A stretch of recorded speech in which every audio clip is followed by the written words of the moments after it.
নমস্কার বন্ধুরা, অল বাংলা টেক্সের একটা নতুন ভিডিও আপনাদের সকলকে স্বাগত। তো বন্ধুরা, আজকে দেখাবো কিভাবে অনলাইনের মাধ্যমে নতুন ভোটার কার্ডে অ্যাপ্লাই করবেন। তো যাদের বয়স 18 বছর হয়ে গেছে তারা নতুন ভোটার কার্ডের জন্য অ্যাপ্লাই করবেন ভাবছেন, তো কীভাবে আপনি ভোটার কার্ড অ্যাপ্লাই করবেন সেটা আজকে দেখাবো। তো নতুন ভোটার কার্ড কীভাবে অনলাইনে আবেদন করতে হবে, কোন কোন ডকুমেন্টস আপলোড করতে হবে, স্টেপ বাই স্টেপ এই ভিডিওর মাধ্যমে জানার চেষ্টা করব। তো ভিডিওটা স্কিপ না করে শেষ পর্যন্ত কন্টিনিউ করবেন। আর এরকম ভিডিওর নোটিফিকেশন পেতে চ্যানেলটি সাবস্ক্রাইব করে পাশে থাকা বেল আইকনটা অন করে দেবেন, যাতে পরবর্তী ভিডিওর নোটিফিকেশন আপনারা দ্রুত পেয়ে যান। তো চলুন বন্ধুরা, কীভাবে আপনি অনলাইনে আবেদন করবেন সেটাই দেখাবো।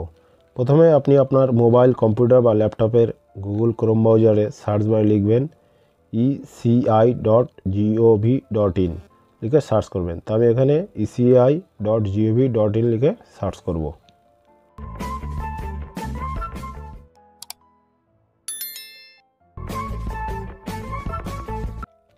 সার্চ করার পরে এবার দেখুন পরবর্তী অপশান আসবে। পরবর্তী অপশান আসলে স্ক্রল ডাউন করে আমি নিচে যাব।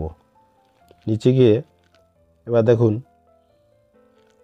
নিচে যাওয়ার পরে এবার এখানে দেখুন ইলেক্টরস, এর নিচে দেখুন রেজিস্টার্ড নিউ টু ভোট, তো এটাই ক্লিক করব। ক্লিক করার পরে পরবর্তী অপশানে দেখুন এখানে লগ ইন আছে আর সাইন আপ আছে। তো আমি যেহেতু প্রথমে অ্যাপ্লাই করছি সেহেতু আমাকে সাইন আপটা করতে হবে। তো সাইন আপ করতে গেলে আমাকে সাইন আপে ক্লিক করব। সাইন আপে ক্লিক করে পরবর্তী অপশান দেখুন মোবাইল নাম্বার, ইমেল অ্যাড্রেস আর ক্যাপচা দিয়ে কন্টিনিউ, এটা ক্লিক করতে হবে। তো আমি এগুলো এন্টার করে কন্টিনিউ ক্লিক করব। কন্টিনিউতে ক্লিক করে রেজিস্টার্ড মোবাইল নম্বরে ওটিপি যাবে। ওটিপিটা ভেরিফাই করে নাম আর পাসওয়ার্ড দিয়ে ওটা সাইন আপটা কমপ্লিট করতে হবে। কমপ্লিট করে ওটা লগ ইন করে পরবর্তী পেজে আসতে হবে। লগ ইন করার পরে এবার দেখুন new registration for general electronics, এই 6 নম্বর ফর্মটা এখানে ফিল আপ করতে হবে। ফর্ম নম্বর 6, নিচে ফর্ম নম্বর 6 এটাই ক্লিক করব। ফর্ম নম্বর 6-এ ক্লিক করে পরবর্তী অপশানে দেখুন application form for new voters, new ভোটার্সের অ্যাপ্লিকেশান এটা বেরিয়ে এসছে। এবার নিচে দেখুন সিলেক্ট স্টেট, ডিস্ট্রিক্ট অ্যাসেম্বলি, এটা ফিল আপ করতে হবে। ফিল আপ করে নিচে নেক্সটে ক্লিক করব। ফিল আপ হয়ে গেছে, এবার নেক্সটে ক্লিক করব। নেক্সটে ক্লিক করার পরে এরপরে দেখুন পার্সোনাল ডিটেলস, এখানে পার্সোনাল ডিটেলস ফিল আপ করতে হবে। তা প্রথমে ফার্স্ট নেম আছে আর মিডিল নেম। ফার্স্ট নেম আর মিডিল নেম এখানে ইংলিশে টাইপ করবেন। ইংলিশে টাইপ করার পর নিচের বক্সে এখানে ক্লিক করলে অটোমেটিক্যালি এটা রিজিওনাল ল্যাঙ্গুয়েজ চলে আসবে। যদি না আসে পাশে দেখুন ডান পাশে কিবোর্ড আছে, কিবোর্ডে ক্লিক করলেই আপনার রিজিওনাল ল্যাঙ্গুয়েজের কিবোর্ড বেরিয়ে যাবে, ওখান থেকে আপনি টাইপ করতে পারেন। আর তারপর নিচে আছে সারনেম। সারনেমটা এখানে ইংলিশে টাইপ করবেন, তার নিচে বক্সে ক্লিক করবেন, অটোমেটিক্যালি এটা রিজিওনাল ল্যাঙ্গুয়েজে চলে আসবে। তারপর নিচে 2 MB সাইজের জেপিজি ফরম্যাটের একটা ফটো, রিসেন্ট ফটো আপলোড করতে হবে, করে নেক্সটে ক্লিক করতে হবে। নেক্সটে ক্লিক করে পরবর্তী option name and surname of any one of the relative, এখানে রিলেটিভ নাম সিলেক্ট করতে হবে। এখানে ফাদার আছে, মাদার আছে, হাজব্যান্ড আছে, ওয়াইফ আছে, আপনি যেটা রাখতে চান সেটা সিলেক্ট করতে হবে। যেটা সিলেক্ট করেছেন তার এখানে নাম আর সারনাম এখানে এন্টার করতে হবে। রিলেটিভ নাম এন্টার করার পর এবার এখানে নেক্সটে ক্লিক করতে হবে।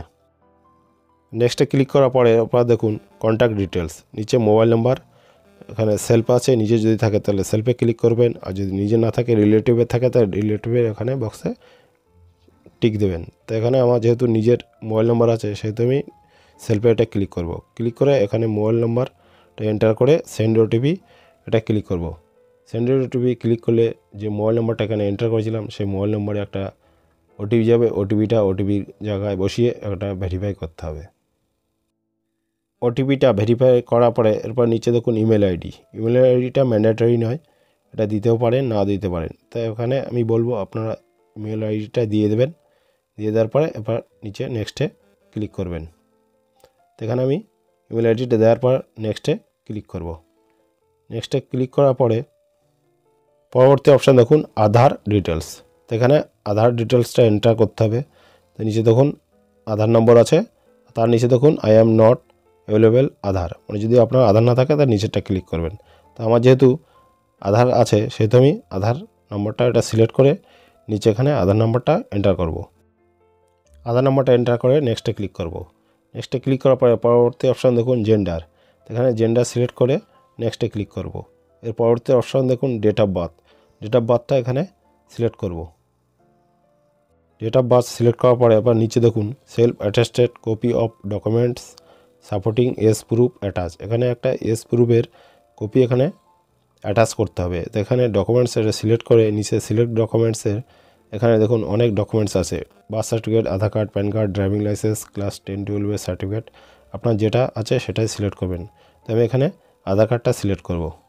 আধার কার্ডটা সিলেক্ট করার পরে এবার নিচে দেখুন proof of date of birth, date of বার্থের এখানে একটা 2 MBর জেপিজি বা পিডিএফ ফরম্যাটের একটা এখানে ফাইল আপলোড করতে হবে। তো আমি এটা ফাইল আপলোড করব। এখানে ফাইল আপলোড করার পরে এরপরে নেক্সটে ক্লিক করব। নেক্সটে ক্লিক করার পরে এরপরে দেখুন প্রেজেন্ট অ্যাড্রেস ডিটেলস, এখানে আপনার প্রেজেন্ট অ্যাড্রেস ডিটেলসটা এন্টার করতে হবে। প্রথমে আপনি এখানে হাউস, বিল্ডিং, অ্যাপার্টমেন্ট নাম্বার আছে, ইংলিশে টাইপ করবেন, নিচে বক্সে সিলেক্ট করবেন, রিজিওনাল ল্যাঙ্গুয়েজ অটোমেটিক চলে আসবে। অ্যাড্রেসটা এন্টার করার পরে এবার নিচে দেখুন self attested copy of address proof, এখানে অ্যাড্রেস প্রুফের একটা কপি এখানে অ্যাটাচ করতে হবে। তো এখানে সিলেক্ট ডকুমেন্টসে গিয়ে এখানে দেখুন অনেক ডকুমেন্টস আছে, তো এখান থেকে আমি আধার কার্ডটা সিলেক্ট করব। সিলেক্ট করার পরে এবার নিচে দেখুন আধার কার্ডটা 2 MB সাইজের জেপিজি বা পিডিএফ ফাইলে এখানে আপলোড করতে হবে। এখানে আমি এটা আপলোড করব। আধার কার্ডটা আপলোড করার পরে এখানে নেক্সটে ক্লিক করব। নেক্সটে ক্লিক করার পরে এবার দেখুন ক্যাটাগরি অফ ডিসেবিলিটি, যদি এখানে ডিসেবিলিটি থাকে তাহলে এখানে সিলেক্ট করবেন, নাহলে কিছু করতে হবে না। তারপর নেক্সটে ক্লিক করতে হবে। নেক্সটে ক্লিক করার পরে পরবর্তী অপশানে দেখুন ফ্যামিলিতে যার নাম ভোটার লিস্টে আছে তার নামটা এখানে এন্টার করতে হবে। করে তার নিচে দেখুন তার সঙ্গে রিলেশনটা এখানে সিলেক্ট করতে হবে। করে তার নিচে দেখুন তার ভোটার লিস্টে তার এপিক নাম্বারটা এখানে এন্টার করতে হবে। এপিক নাম্বারটা এন্টার করে এবার নেক্সটে ক্লিক করতে হবে। নেক্সটে ক্লিক করার পরে এরপরে দেখুন ডিক্লারেশান, এবার এখানে দেখুন ভিলেজ এখানে সিলেক্ট করতে হবে, তার নিচে দেখুন স্টেট সিলেক্ট করতে হবে। স্টেট সিলেক্ট করার পরে এবার নিচে দেখুন ডিস্ট্রিক্টটা সিলেক্ট করে দেবেন। ডিস্ট্রিক্টটা সিলেক্ট করার পরে এবার নিচে দেখুন যে আপনি এই অ্যাড্রেসে কতদিন থাকেন, সেক্ষেত্রে আপনি এখানে আপনার ডেট অফ বার্থটাই সিলেক্ট করে দেবেন। সিলেক্ট করার পরে এবার প্লেসটা এখানে এন্টার করবেন, যেখান থেকে আপনি অ্যাপ্লাই করছেন সেই প্লেসটা এখানে এন্টার করবেন। প্লেস সিলেক্ট করে এবার নেক্সটে ক্লিক করব। নেক্সটে ক্লিক করে এবার দেখুন ক্যাপচাটা ক্যাপচার ঘরে এন্টার করতে হবে। তো এখানে আমি ক্যাপচার ঘরে এন্টার করে নিচে এখানে প্রিভিউ অ্যান্ড সাবমিটে ক্লিক করব। প্রিভিউ অ্যান্ড সাবমিটে ক্লিক করার পরে এবার দেখুন আমার অ্যাপ্লিকেশনটা অটোমেটিক জেনারেট হয়ে এখানে চলে আসবে। এবার এখান থেকে আপনি সব কিছু একবার দেখে নেবেন, দেখে নিয়ে যদি কোথাও কোনো ভুল থাকে তো নিচে কিপ এডিট অপশান আছে, সেখান থেকে এডিট করতে পারেন। আর যদি সব ঠিক থাকে তাহলে সাবমিটে ক্লিক করবেন। তো সাবমিটে ক্লিক করলে তার পরবর্তী অপশান দেখুন are is sure you want to submit this form, সেক্ষেত্রে এখানে ইয়েস করবেন। ইয়েসে ক্লিক করার পরে এরপর দেখুন your application has been submitted successfully and generate reference number এত, আপনার অ্যাপ্লিকেশনটা সাকসেসফুলি জেনারেট হয়ে গেছে। তাই এই রেফারেন্স নাম্বার দিয়ে দেবে একটা, এই রেফারেন্স নাম্বারটা দিয়ে পরবর্তীতে আপনি চেক করতে পারেন। আর এখানে দেখুন ডাউনলোড অ্যাকনোলেজমেন্ট, ডাউনলোডে ক্লিক করে এটা ডাউনলোড করে রাখতে পারেন। তারপর ওকেতে ক্লিক করবেন। ওকেতে ক্লিক করার পরে দেখুন ইসিআর হোম পেজে চলে গেলে এখানে দেখুন ট্র্যাক অ্যাপ্লিকেশান স্ট্যাটাস, এখানে ক্লিক করে আপনি আপনার অ্যাপ্লিকেশান স্ট্যাটাস জানতে পারবেন। এখানে রেফারেন্স নাম্বারটা দেবেন, নিচে স্টেট দিয়ে সাবমিট করলেই এখানে স্ট্যাটাসটা দেখাবে। তো বন্ধুরা আশা করি বুঝতে পেরেছেন কীভাবে বাড়িতে বসে অনলাইনে ভোটার কার্ডে অ্যাপ্লাই করবেন। আর এটাই ছিল বলার। আর ভিডিওটা ভালো লাগলে লাইক করবেন, আর বন্ধুদের কাছে প্রচুর শেয়ার করবেন। আর চ্যানেলে নতুন কোনো বন্ধু হয়ে থাকলে প্লিজ চ্যানেলটিকে সাবস্ক্রাইব করে পাশে থাকবেন। দেখা হচ্ছে পরবর্তী কোনো ভিডিওয়। ততক্ষণ সুস্থ সাবধানে থাকবেন। ধন্যবাদ।